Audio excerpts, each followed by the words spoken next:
Hi everyone, and welcome to our webinar. I'm delighted to welcome you all, and if you're joining us, please do put your name and where you are in the world in the chat. It just helps us to say hi to you all and see where you are.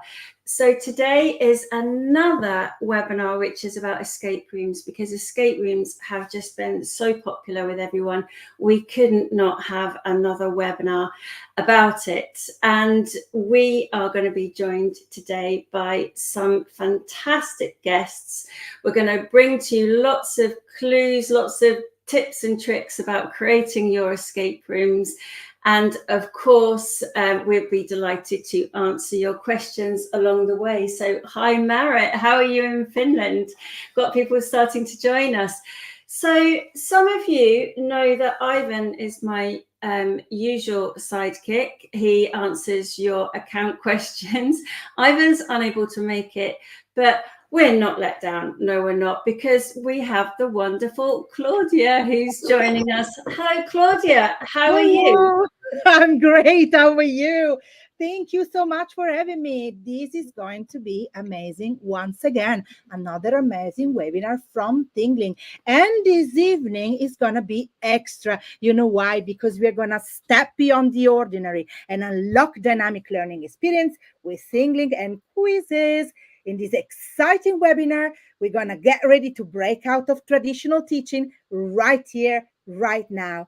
All together. Are you ready? I am. I just love that, Claudia. That's just so cool. So, Claudia, you're going to be answering the chat and putting people's questions up on the screen so that we can make sure that we say hello and we also answer those questions. So, please do keep those questions coming. We've got people from Scotland, Nottingham. That's no surprise because we've got another special guest who's joining us, Dan, who is from Nottingham College. Hi, Dan. How are you? Hi. Yeah, I've got quite a lot to follow after Claudia's amazing introduction there. But yeah, very excited to be on here. Thank you for having me on here. And I love ThingLink and Quizizz.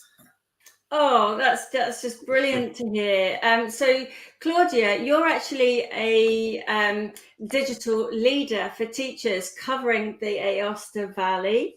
And people can get in touch with you via your link tree, which we'll put out in the email. Dan, you are in Nottingham, is that right? Yes, I'm from Nottingham College. I teach A-level geography there, and I'm an advanced practitioner, so I coach other teachers. So I've been seeing teachers using ThingLink and Quizizz in some really good ways.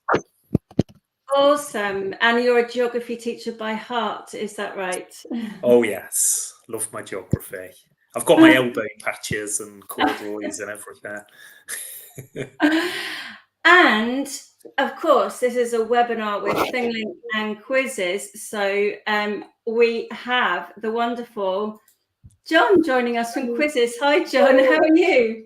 Hi, Louise. Hi, everyone. I'm great, yeah, and I am still buzzing myself from Claudia's enthusiasm. I think perhaps like Dan, I'm a little bit worried that I'm not going to quite have the same level of effervescence, but I will do my best, and I am just as excited. And like the others, not only am I a obvious fan of Quizizz, but I'm a long-term user of ThingLink as well, and really enjoyed the last time we had the opportunity to collaborate, Louise, and I'm delighted to be back again. So yeah, looking forward to everything that we're going to share today. Excellent. So as usual, you'll get an email after the webinar, and we'll make sure that you get all of the resources that we mention. And just to highlight a few that you'll be getting, there are 12 of the best resources that are going to be on that email, including planning templates. We've got some examples in action. We've got theory, like cognitive load theories, and how we can try and overcome those things by putting them in sequential steps. We've got music, sound effects, the work. So they are going to be coming out to you. But before we move on, and I'm just going to put Dan and Claudia back to the green room a second and let you take the stage, Jon. because I mean, this has been a phenomenal year, hasn't it? Things have advanced incredibly in the last year, particularly with the advancement of AI. Almost every EdTech tool is changing. But Quizizz and ThingLink, I think, are quite unique in that they are providing student-facing AI tools as well, and they've been really thoughtfully introduced. So, Jon, would you like to tell us a bit more about Quizizz, all the new things that it's doing? Because we know that it is now more than just quizzes.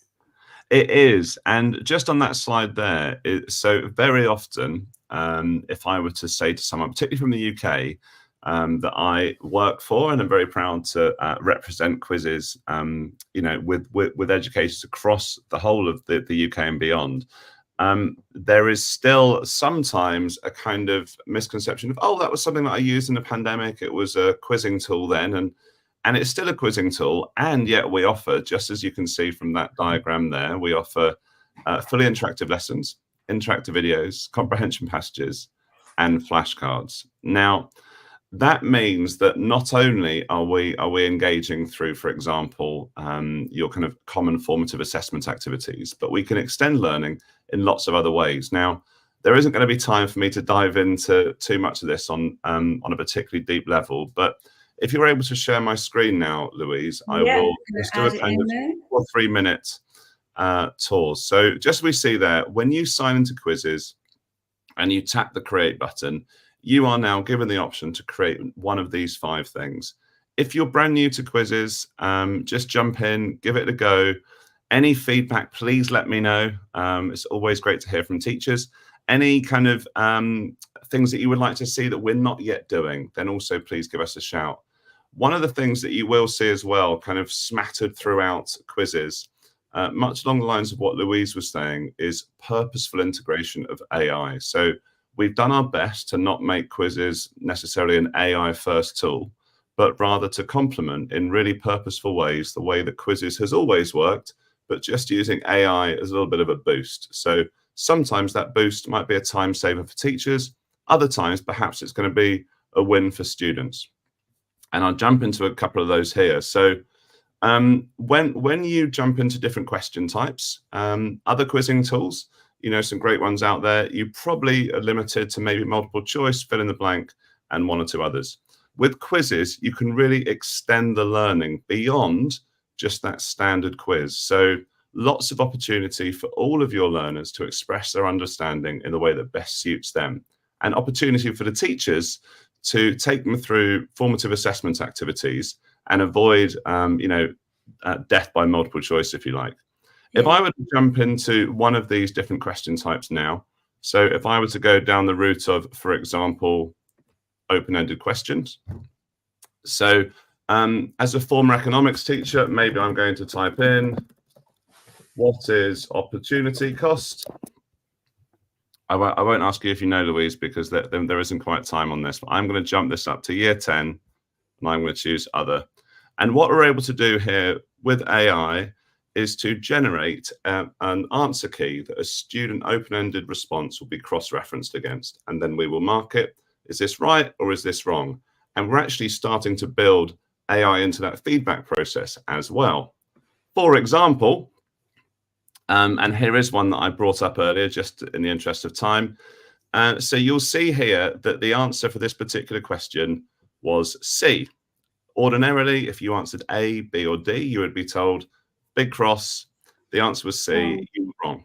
Okay. What we're trying to do is make the process with AI a lot more collaborative learning style for the students. So you will see if I chose A, then I get this over here. The crucial step changes each time, very much explaining why that particular answer was incorrect. But more importantly, we've got this step-by-step explainer that doesn't just tell them the answer was C, but it helps them to understand why the answer was C. So when a learner comes across a similar question in the future, then they can take it down that particular path. One other way that I'm just going to jump in super quick to show how we're using AI within questions. Just before we move on, Jon, there's a question here from David. Are all these features now available with the free version? Yeah, so if you're in the UK, we have something called Free for Schools. We are exploring rolling that out into other geographies as well, but for the UK and Ireland, absolutely. And if you've got any questions in how to get started with that, then you can give me a shout on jon@quizizz.com. It'd be great to hear from you. So I've gone into a labeling image type here, and I'm going to do a search for a human heart. I could do much the same for hotspot, and we've got one of those questions coming later. But for now, what I'm going to do is I'm going to search an image with no labels. I'm going to choose this one here. And then what Quizizz AI will do is it will look at the image, and I could upload an image. So maybe it's a picture that I've got. And then AI will generate a question. So I might want to use this.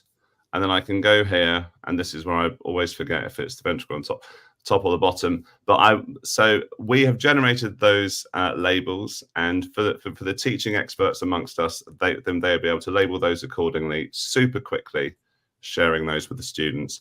And just as a last one, before I go back to you, Louise, is we've also got this way of generating flashcards now. So I could just say, for example, definitions of biomes. I'm going to do 10 questions or 10 flashcards. And then you'll see in super quick time, we're going to have the opportunity to generate a set of 10 flashcards that I would now be able to publish in just a second and share with my students. Once my students work through any set of flashcards, I get feedback as a teacher to let me know that they finished and they're ready for the next lesson when we're going to be cracking on with the next activity. And that was all I wanted to share, Louise. Thank you. Thank you. I'm going to bring Claudia and Dan back because I just love the idea of getting the answers. I've not seen that before with any other quiz tool, that it's going to give you that level of explanation. And I do know what an opportunity cost is. And I think that's a really nice example because I didn't know about that until I was an adult and it was used. And I thought that's a really good way of saying, what you could have lost if you had made that choice, But Claudia, you were nodding your head and being rather excited as Jon was sharing all those. You're mute. Claudia, you're on mute. But those gestures speak 1,000 words. I know. Claudia, you need to put your microphone on. I've done. No, I can't. Good evening, everyone. I'm back. I'm alive. I'm back. I'm alive. And again, Claudia hit it again. And as usual, I'm talking to myself. I think every single time it hits me, and the mic is always off, and I try, to be positive, and I express concept, and then nobody listens because my mic is off. Well, anyway, so what I was saying is that because I'm a Quizizz certified game changer, I know the potential of Quizizz, and I love it, and my students love me, and my teachers love it even more because they can achieve students' potential, and this is major. This is really major. I mean, goofiness part, but this is major. So thank you, Jon. That's powerful. Thank you. And of course, Dan, you've been getting to know and love Quizizz, which is why we've asked you to come onto this webinar this evening, and you've started to integrate them into some of your practice as well. Yeah, and I think it is just so efficient. It's so quick to set things up, like with all the AI now. I mean, I used to love Quizizz, how you could just teleport questions and things like that. But now with all the AI features, it's just amazing what you can do. And as teachers, we all need to save time. So, you do sometimes get impatient if it takes like more than 30 seconds. And it's like, well, actually, that would have taken me half an hour to make a quiz like that, years ago. So it's amazing what it can do. And it's so interactive as well. Thanks. There's a question here for you, Jon. Yeah, so I see that. So David's asked, do students have these features to create their own revision materials?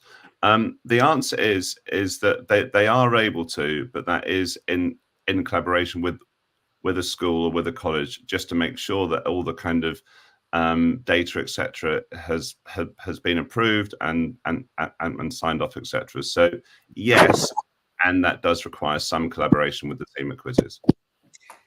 Thanks for that, Jon. So we've now had a lovely introduction to Quizizz, and of course, Quizizz and ThingLink are not just App Smash partners. No, they are much more than that, because they actually go together like Bert and Ernie.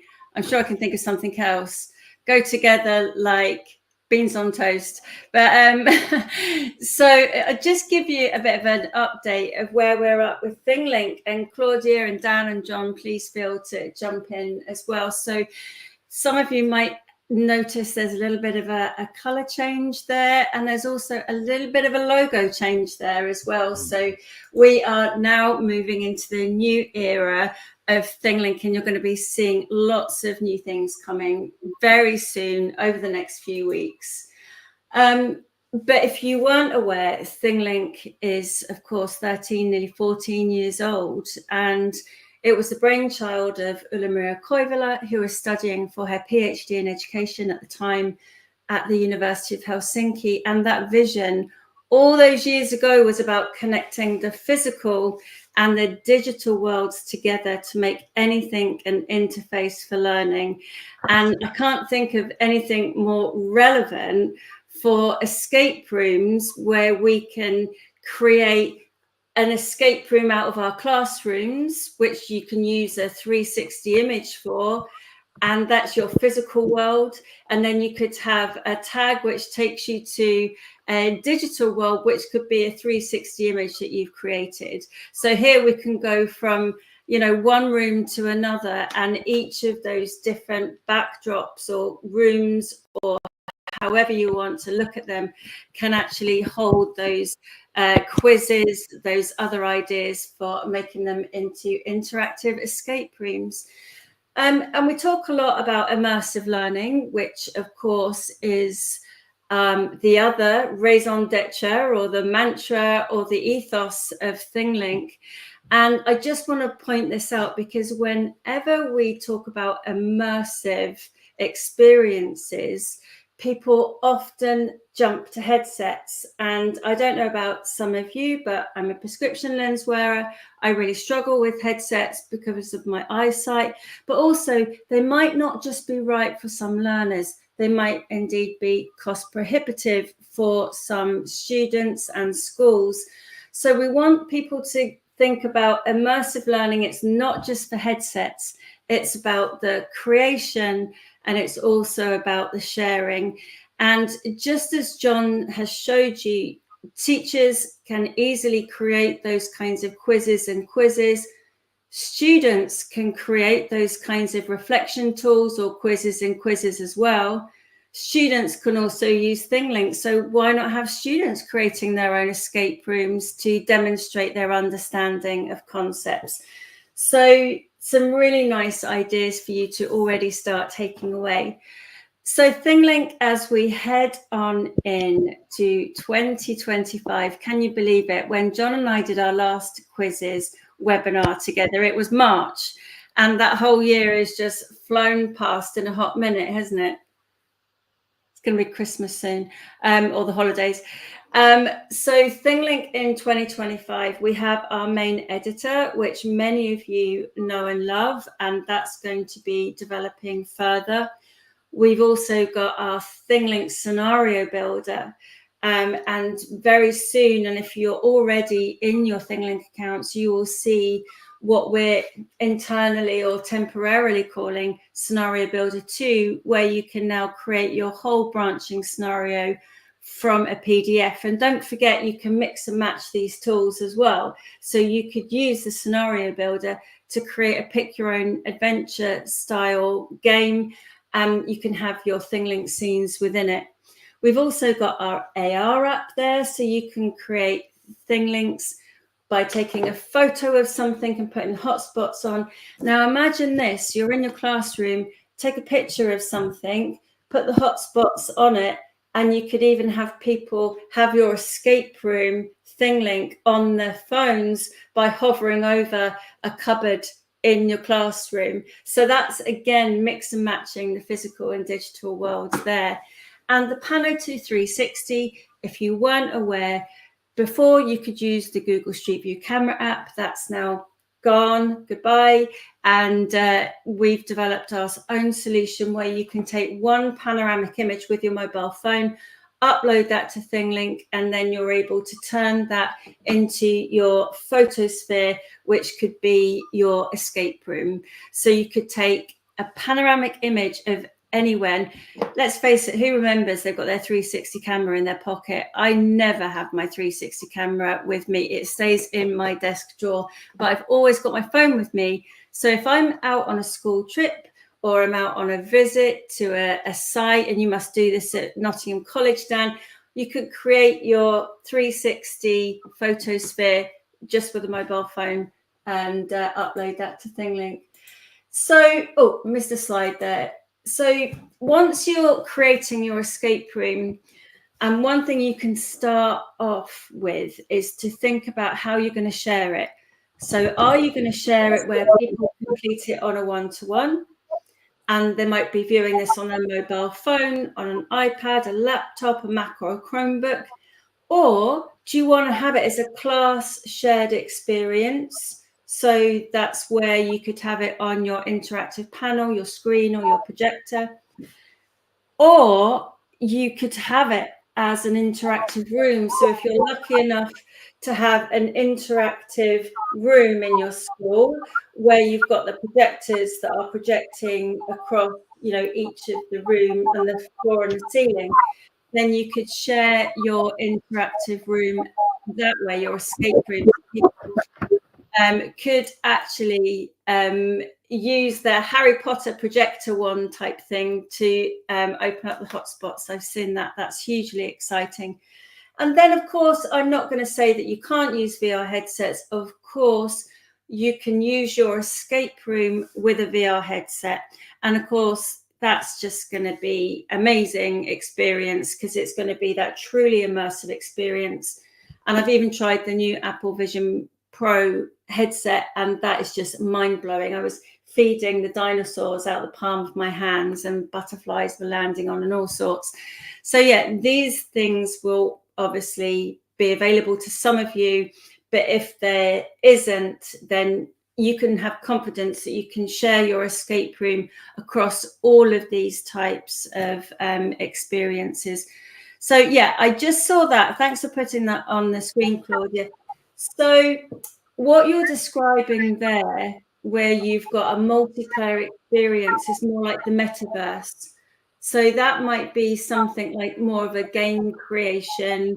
I know that Class VR have something called a Eduverse, and that's the difference between kind of off-the-shelf type of games and ones that you can create. So at this point in time, these are highly contextual, but they are that kind of single player approach. But who knows, you might be able to suddenly turn your ThingLink in the future into that kind of Eduverse or that kind of metaverse experience, a bit like Second Life. Am I being really old now, John? Did you ever use Second Life? Did anybody else use Second Life here? Do you know what, Louise? I actually didn't use Second Life, but I do remember Second Life being around. It was just I wasn't cool enough to be part of the Second Life gang, unfortunately. Same. I feel old now. Thanks, everyone. So yeah, there was a thing called Second Life where you could go and meet up with other people and watch, like, a show or something together. So yes. Who knows? It's a really good point. It might be there in the future. But again, just thinking about how you're sharing your escape rooms. But I thought this would be a really good question. So what's your why? Hat tip to Darren White there. What are the benefits of digital escape rooms? And let's start with you, Claudia. I unmute myself and I answer the question now. Got the message, see? Right. So to me, escape rooms can be of any topic and level. And so that's why they're very beneficial, because at the end of the day, you can choose the level of difficulties and you can help your students achieve their potential. Students are motivated because it's not a formative assessment. It's a game-like nature thing. So they feel they're not threatened by the task they're doing, plus they're doing it with their peers, and so they don't feel the fact of losing their face, and they feel they are in team or maybe in pair, and they feel strong enough, and they think that it's not that difficult. And in my opinion, it's very engaging, it's interactive, and escape room become a way to diversify learning, and I think it's major. What do you think? I can tell you what I don't like about escape rooms. Do you know what? I think that it's really off-putting when you do an escape room and it's really hard from the start. I just get turned off and I'm like, I don't want to play this anymore because it's too hard for me, and then I get frustrated. So I think there's a tip in there about starting really nice and kind of simply to give people the confidence to then progress on. So yeah, that's one of mine. Some really nice examples coming through: boost engagement, enhance problem solving skills, promote collaboration, and an interactive learning experience. Jon, what's your benefits? I think much like Claudia, I think that being able to have differentiated levels in a way that is done but feels empowering, as opposed to like, you're getting this version or you're getting, this, etc. And I also really believe in gamification as a vehicle through which we can, really engage students in learning, but at the same time, often in a circumstance or in a situation like with a ThingLink, where they don't actually necessarily realize that they are learning, but by fulfilling the various elements of an escape room, you are required to complete those various elements of a learning activity. So when you can also bring in, some content, when you can bring in questions, I think stuff like that is really, really exciting. And I know that there are wonderful educators like Dan doing amazing things with escape rooms. So super excited. Over to you, Dan. What's your main benefits of digital escape rooms? Yeah, I see that quite a few people have been putting up about problem solving. So I think that is really important, that, students in teams are problem solving. It's interactive. I've seen, I'm going to give a shout out to Michael Lamley, one of our A-level business teachers. I saw him doing a lesson where he'd got an escape room and the students were coming up to the front, reading the next bit and then getting others to come up, but they were questioning each other. They were sort of making each other elaborate on the questions, but he also had it set up so that he knew which students he would ask particular questions to. Some that need, that were maybe less high achieving, that might need, their confidence building a bit. And he just did it in such a way. And then he kind of put in the code to go to the next room.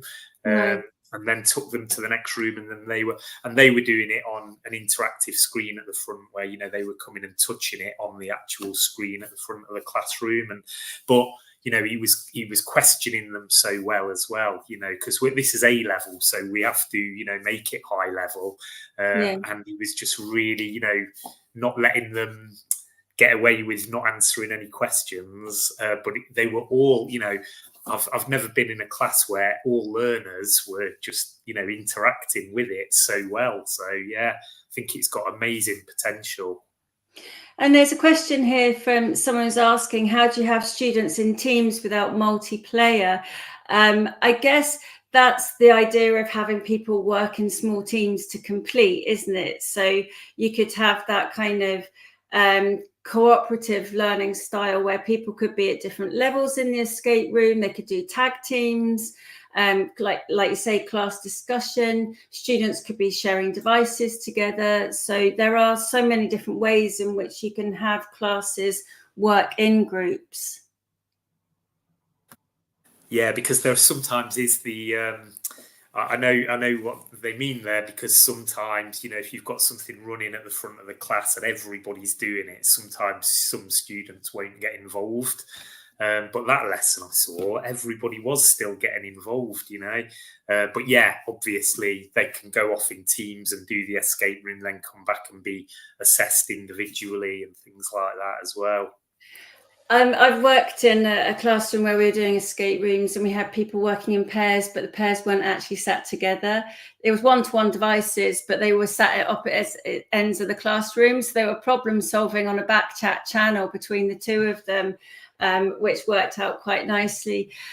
Jon, I know that you have to go soon. You're going to love and leave us because you are actually coaching a basketball team right now. You've got a really important game coming up. Yeah, but I'm gonna do my best to be hanging out in the background for as long as I possibly can, just to learn as much as possible. And but yeah, thank you so much for having me and for having Quizizz along. And as I say, if there is anything I can do, anything the team can do to support you, to support your school, your learners, then just shout. We will do. And what's the name of your basketball team, Jon? We are Team Solent Kestrels, and I'm the coach of the under-12s. So there we go. There are lots of future NBA All-Stars. You do like a big kestrel. Yeah, we've not quite implemented that yet, Louise, but I will be suggesting that at the next shout out and good luck for your game coming soon. Thank you. Thanks, Jon. Cheers, guys. Bye okay. Right, everybody. So moving on swiftly then. So let's have a look at a couple of escape rooms just to start giving people ideas. So first of all, there are escape rooms for fun. And if you click on this one, when you get your deck, you'll see that we've got an accessibility kind of tag there with information, some information about how to play. And then you can click through using the transit tag and it takes you to this holiday challenge. And then you've got to find the right cabin. So that is just an escape room for fun that you could do. So we see quite a few kind of ones like that. But then we see escape rooms where you start to then build in your learning outcomes. And in this particular example, and you can click on this in the deck, this actually takes you to a world where you've got to calculate what your carbon footprint is. And you're given a task where you've got to assess somebody's carbon footprint from their shopping, and you're giving them a shopping receipt, and then you go on to the next room. So we've gone from fun escape rooms, which might be, you know, end of term activity, or just because you want to win something, and then start thinking about what is it you actually want to achieve. Dan, do you want to show us this example now where you're starting to integrate quizzes? Yeah, so this is a resource that I made for my A-level geography students, and it's more of a revision resource. So I don't know if you want to start playing it, Louise. It's dramatic from the offset because you've got this. That music is filling you full of dread already. Yeah, so I got that from Canva, and you know, it was really easy. I just transported it in. I changed the title a bit on it, and it's a revision resource on urban waste and its disposal that they do for their contemporary urban environments unit. And with this, I've given it numbers because it's something that they'll just go and do individually. So yeah, they go from 1 to 2. They just to begin with, they're just, you know, reading those. But on those as well, there's the immersive reader. Just if people haven't seen this before, when you go to the immersive reader, you can change the background, you can change the speed, the language. There's loads of things you can do with it. I often have like a black background with white writing on it. So it's really good for dyslexic students and, you know, meeting student needs in that way. And you can change the speed of the voice, or whether it's a female or male voice reading it to you. But yeah, when students do this with headphones on, you know, it can be really nice that they've got that audio version of it. And then, so they go around the numbers, and then I think at number 6, I think I've put in like a table there that's a table out of a textbook. They can make that bigger. They can, you know, download that and things like that. And they would just, you know, as they're going through this, they'll be making some notes. And then I think the next one is an article, if you want to click on that, Louise, number 7. So that would be an article that they'd read. But they can actually download that as well and have it as a PDF, so it's really accessible to make it bigger. And it's just got a bit of instructions at the bottom there saying read this and make notes, flashcards, mind map. And then they would go to their first Quizizz, which is embedded in there. So it's really easy on these tags to just put an embed code in and you've got the Quizizz quiz straight in there. So if we start just playing that, Louise, we'll go through it dead quick.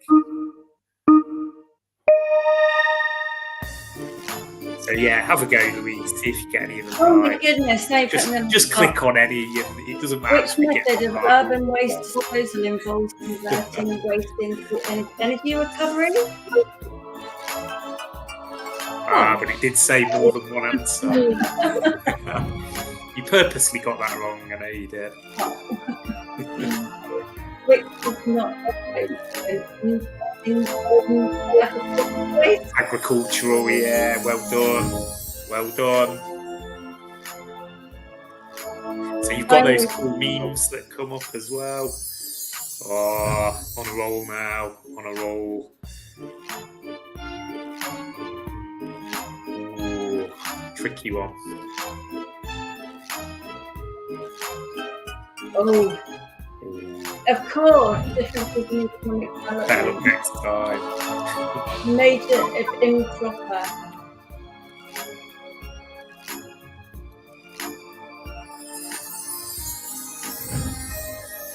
Congratulations. Well done.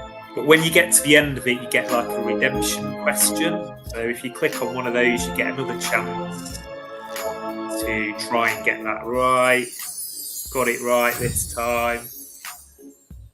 And then at the end of it as well, if you let it end and then just scroll down on it. Oh yeah, give it a...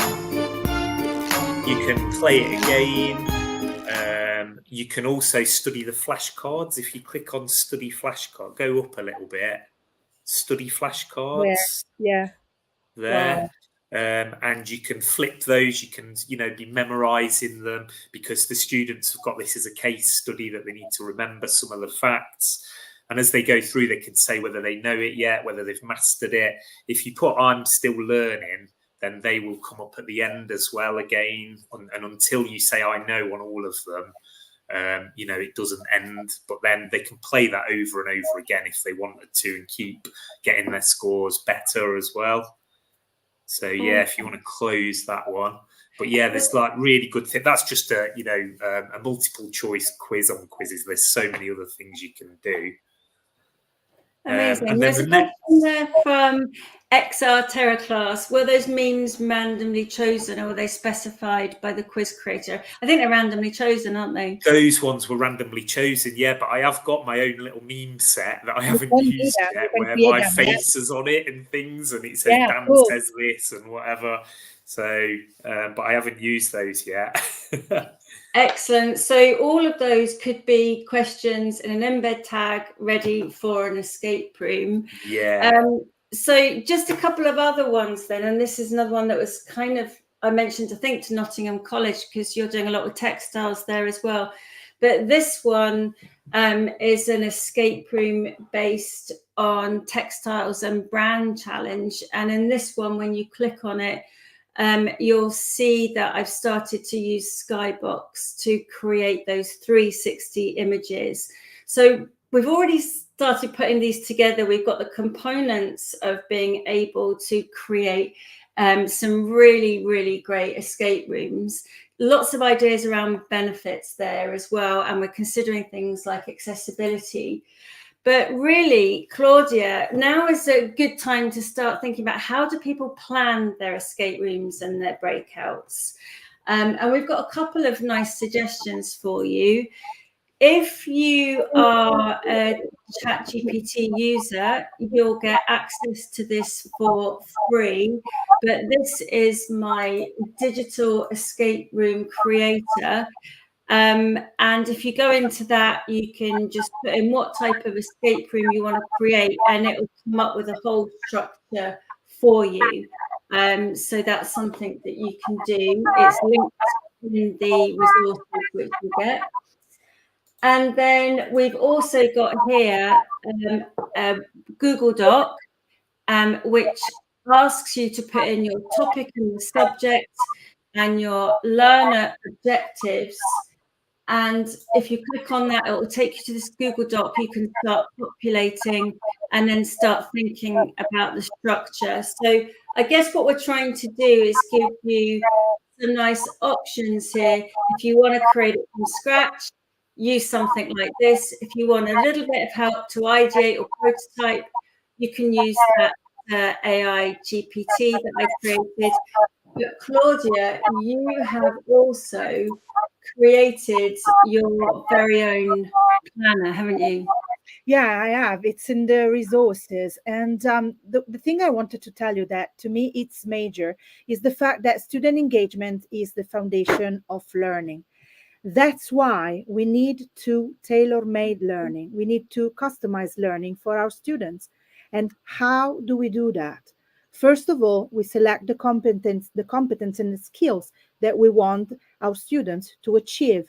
Then we select the tool that we're going to use to achieve their potential and to stimulate their different types of intelligence. That is very, very important.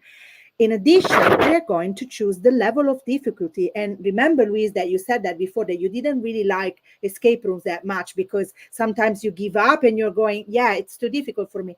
We need to be very careful, and this is very, very important. So we need to choose the level of difficulty to be inclusive and to increase our students' motivation. We need to use puzzles, crosswords, and quizzes to engage students and of course activate learning. Maybe the first time we're going to be a little bit rusty, but then by the time goes by, then we're going to be able to create amazing escape room, and we're going to be, so our students are going to be very, very happy because they are going to learn without even noticing that they're learning, that without even noticing that they're going the extra mile because they're having fun and they are motivated. So I think this is major. I think that's so true, though. Once you complete something, there's almost like a physical feeling, isn't there? Yes. We talk a lot about scenarios and simulations in ThingLink, and part of that is when you get that kind of elevated feeling when you get something right. Yes. And it's that kind of gamification, that physical feeling that you can get when yes, you got something right. See my reactions there when I got some of Dan's questions right. So we remember those. I made it myself. It's amazing. And this is what we want to achieve. We want our students to be happy, to be motivated and eager to know more and to study more and to be more involved. That's what we want. So we've covered a little bit about planning, choosing competencies, learning outcomes. There's some great tools there for you. We've talked about, the fact that we can start kind of building these types of quizzes into it as well. So next, I think it would be a really good idea to have a look at how do we create the perfect backdrop for our escape rooms. So if you are unaware, ThingLink has a 360 image generation tool that's built into it, and this is for everyone. So it's just part and parcel of your ThingLink account. So in preparation for our escape room, kind of putting it all together, I thought it'd be quite fun if we actually create an escape room all about biomes. We could call it Breakout from the Biomes. So here I've got some lists of different biomes that I just created, and we've got one here on tropical rainforests. And I'm going to now show you that if I go into my ThingLink account, and I'm going to create my first escape room, if you like, I go into my media section. Here I click the create button, and this gives you the option to choose what kind of content that you want to create. So of course you can upload your images, you can upload videos as a part of an escape room. Here I'm going to use a 360 image. You have the option to generate your own 360 with your pano image that you've taken with your mobile phone. So imagine we could have a classroom, our geography classroom, Dan, and I've got a picture on the wall of my geography classroom that's got a tag on it, which people could then obviously do with their phone, like an AR experience, or they could click on it on their computer at home or wherever in headsets. And now we're going to go into our rainforest. So I'm just going to cut and paste that in. That was my description that I had of this particular biome. And you can see here that I've got some nice descriptive words. This is almost a vocab list.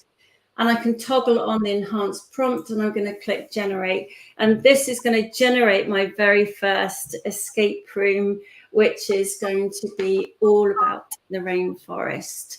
So we're creating those perfect kind of backdrops. Do you know what? I've got a really helpful tip for people. If you see anything in your 360 image and you don't want it to be in there, how do you edit it? Well, I'll show you a really, really nice hack, if you like. So I'm going to just open up my Canva account here, and I'm going to create a design from scratch. And I'm going to choose a custom size, and I'm going to choose 2000 times 1000. So photospheres are 2:1 images. Okay. So if I just go back to my ThingLink account, I've created this amazing, look, escape room, which I'm going to use now, which is actually in my ThingLink account. Here we go. And I've got this done, ready. Here's my 360 image. Now let's pretend I really don't want that cloud. That cloud is just in the way. I don't like that cloud. What you can do is click on more actions and view the source media. And then if you right click on that, you can download it. So you've now got that 360 image as an asset. If I go back to my Canva account and I go into my uploads, I can upload that 360 image that I just created and downloaded. And here it is. That's just uploading to my Canva account.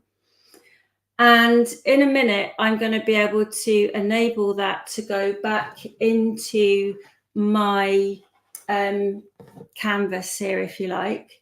So I'm just going to wait, that's uploading.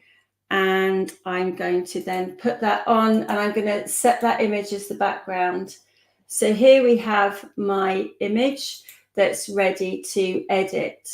So now if I want to edit this image, and I click on the edit button here. No, I don't click on that edit button. What I want to do is to go into the design. Where's my, magic edit? That's what I want to do. And say I want to have something like that removed, I can click on that purple and I can say remove and click generate, and it can take that edit out for me. Or you can just do a little bit of magic editing. And then once you've done that, I'm just not going to do that right now. And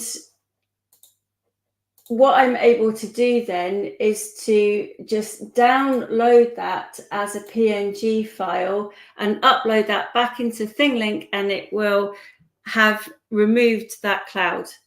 Didn't work for me just then because I can't remember where the magic edit is, but that's how you do it. So you can edit your 360 images if you want to do that with Canva.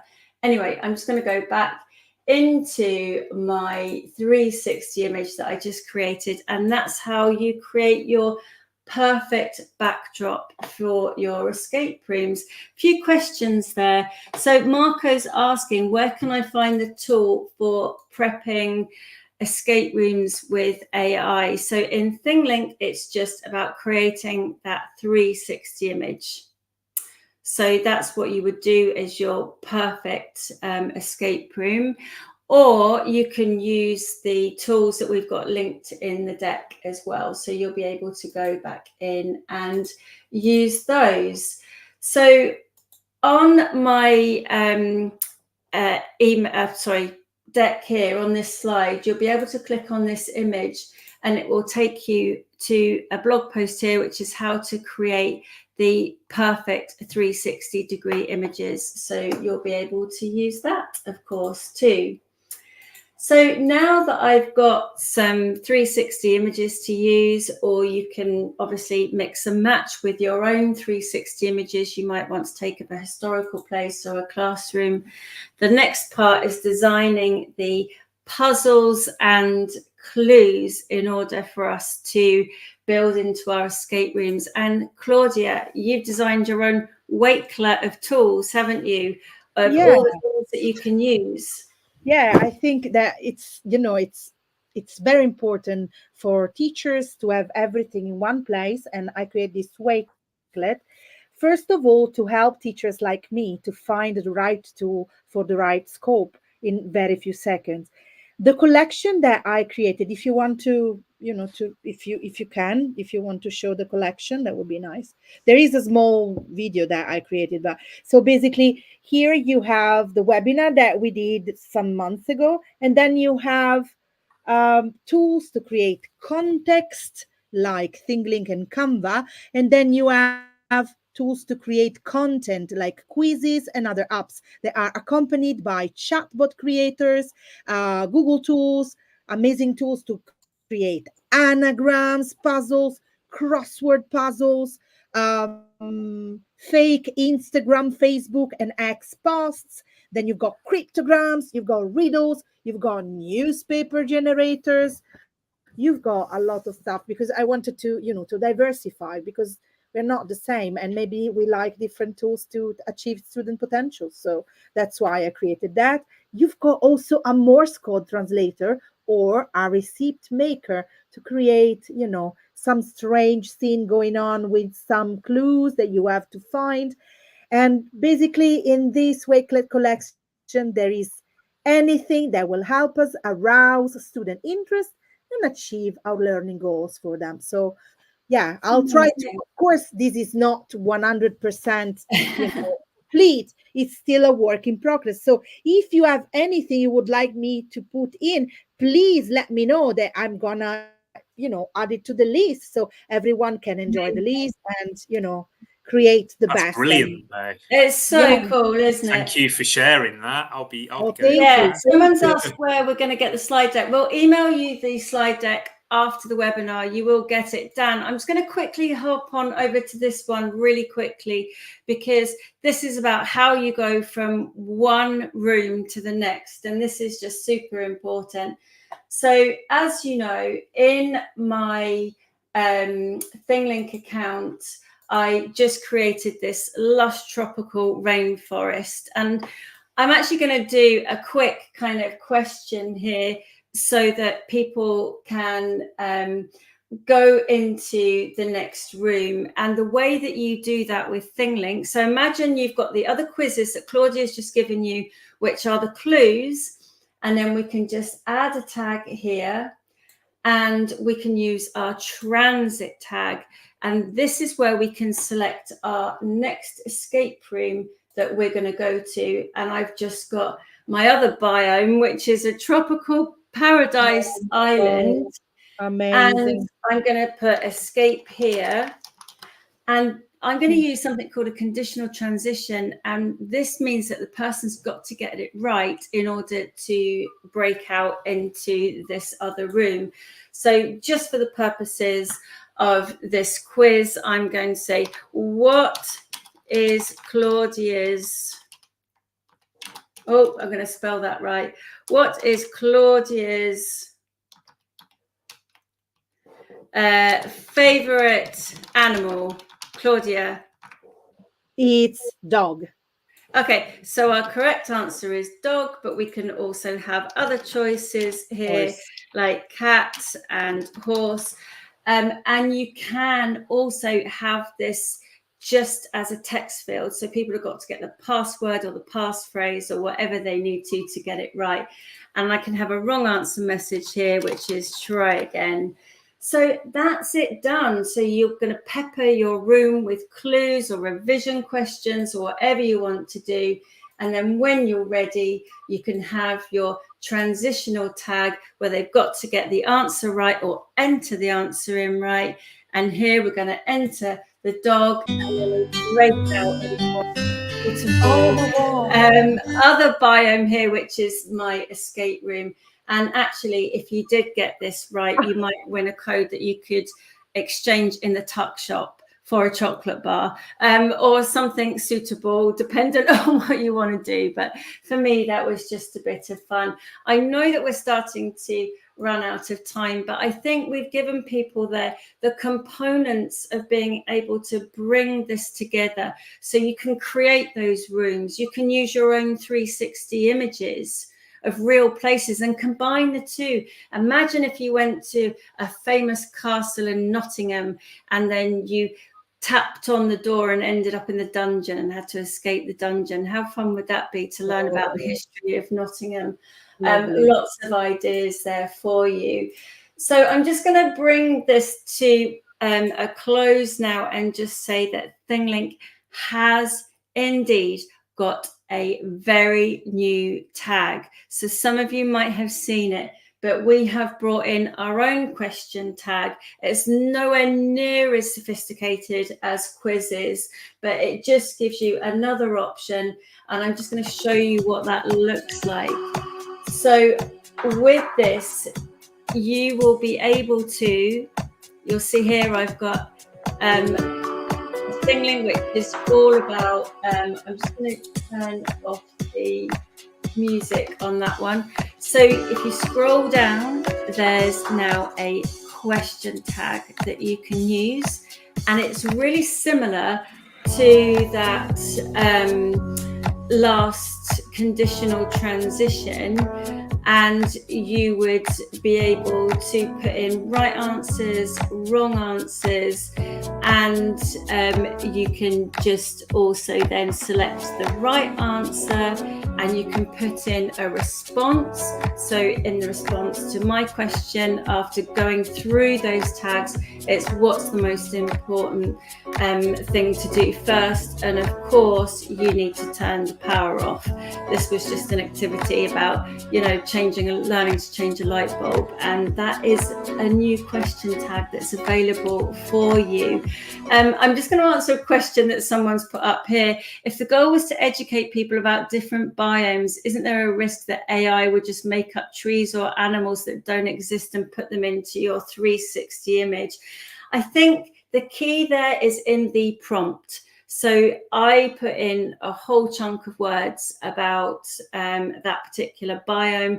Your image is only ever going to be as good as your prompt. So it's really important that you think about what you want in it. And don't forget, you can iterate on those 360 images as well. And I would always do a check. I've shown you a way of being able to edit things out of your 360 images very easily if you didn't want that annoying cloud where there isn't many clouds. I'm just going to, here we've got another question. Collaboration and teacher training in Portugal. Oh, well, I'm sure if you reach out to Claudia, there must be ways in which you can collaborate with other ThingLink educators in our community as well. Dan, I mean, we've gone through so much in this webinar. It's just been a real kind of whistle-stop tour of all of the things that we've got going on in ThingLink. Any last thoughts before I just bring it to a close and tell people a little bit about our new scenario builder? Yeah, I mean, I'm quite new to building the scenarios and the breakout rooms, but I made one just yesterday and it took me about half an hour and it's already looking really good. And it's about they're kind of going from Dharavi in Mumbai and they need to get a job in the central business district. And I've got transitions, but then there's a quizzes that they do where they build up a code word and then they move on to it. So you know, if I can do it in that amount of time, I'm obviously going to change it a bit as I go, but it really is, once you start having a play with it, it's much easier than you think. So yeah, I'm, you know, well into it. I love ThingLink at the moment, and I'm planning to do it much more with my students. Yeah. Thanks, and I'm Dan. loving Claudia's Wakelet as well. Please, Claudia, please use it. Definitely Please. brings the energy. Any closing words from you, Claudia? I just love this webinar. It's just had the chunks, the essence of everything people need to create their escape rooms. Yeah, correct. I mean, escape rooms are the future. I mean, students are engaged, the teachers are happy because they feel that students are motivated and they can, you know, go out there and not to be scared of learning new things that they don't know. So we need to work on that. We got lots of resources. We got ThingLink helping us. We got Quizizz helping us. So, you know, we can just, you know, we have to, you know, to go out there ourselves. We have to go the extra mile. But at the end of the day, I think that as we, as teacher, achieve our potential, I'm pretty sure that we can create magic and our students will be grateful and they will grow with us. So, you know, thank you. What lovely words to end our webinar on. Thank you, all of you who have joined us for this session here live. If you're watching on the replay, welcome to you as well. And we hope that you've really enjoyed it. The email will come out to you shortly after we close the webinar. And I promise you, it's got all of those resources, lots of links for you to click on in all of the slides. There's the contact details for Jon, Dan, Claudia, and myself, and we love hearing from you. So please do keep in touch. And of course, you could join our social media groups as well. But have a wonderful rest of the day, evening, safe travels if you're making your way home. Thank you for joining us, and we'll be in touch soon with our next webinar. So it's a goodbye from me and behalf of all of the ThingLink team. Thank you, Claudia. Thank you, Dan. You've been amazing. Thank you. Bye. Take care, everyone.